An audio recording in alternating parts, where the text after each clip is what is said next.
Mudik sudah jadi tradisi yang ditunggu-tunggu masyarakat kala Lebaran tiba.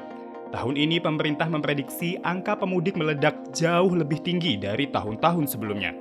Jika tahun lalu jumlah pemudik mencapai 86 juta orang, tahun ini diprediksi meningkat 14% menjadi 124 juta orang. Survei Kementerian Perhubungan mencatat mayoritas pemudik tahun ini akan menggunakan mobil pribadi, yaitu 22% atau sekitar 27,32 juta orang. Melihat potensi pergerakan masyarakat yang begitu tinggi pada masa mudik tahun ini, Menteri Perhubungan Budi Karya Sumadi menyiapkan langkah-langkah antisipasi, baik persiapan sarana-prasarana maupun manajemen rekayasa lalu lintas.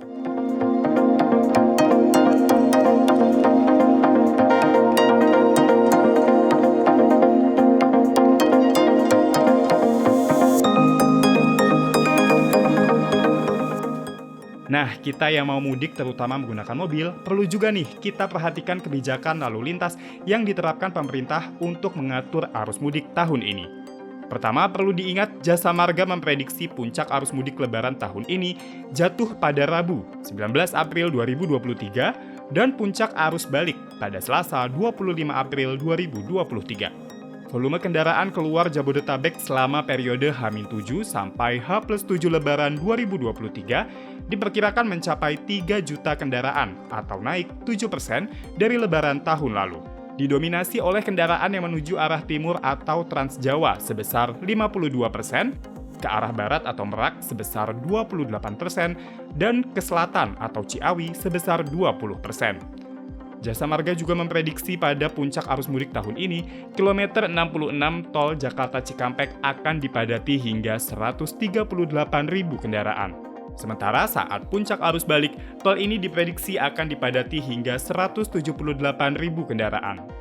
Jasa Marga juga akan menerapkan rekayasa lalu lintas saat arus mudik dan arus balik Lebaran 2023, di antaranya berupa one way, kontraflow, hingga ganjil genap yang penerapannya akan dikombinasikan.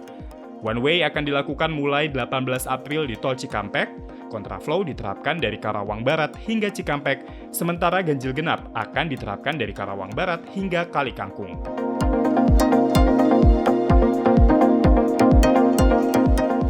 Tapi kondisi jalan tol saat arus mudik tetap sulit diprediksi. Kalau pas lagi macet-macetnya kita kehabisan bensin, sementara rest area masih jauh, gimana dong? Nah, Pertamina sudah menyiapkan SPBU berjalan selama arus mudik dan arus balik nanti.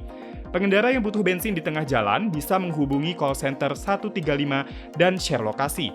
Nantinya akan ada petugas yang mengantarkan bensin ke lokasi kita dengan motor.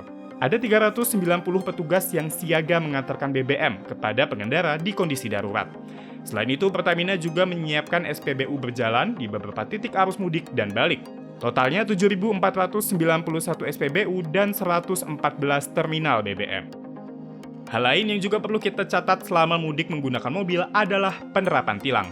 Jangan sampai keseruan mudik jadi berantakan gara-gara kena tilang. Korlantas Polri menegaskan penerapan ETLE akan tetap berlaku selama mudik Lebaran. Hal itu dilakukan untuk menekan angka kecelakaan. Jasa Marga memasang 25 unit speed camera yang terintegrasi dengan Electronic Traffic Law Enforcement atau ETLE di ruas jalan Jabodetabek dan Bandung, dan 16 di Trans Jawa. Nah, di luar catatan-catatan tadi, yang paling utama tentu memaksimalkan kondisi kendaraan dan stamina untuk berkendara jauh. Selamat mudik, sahabat Kata Data!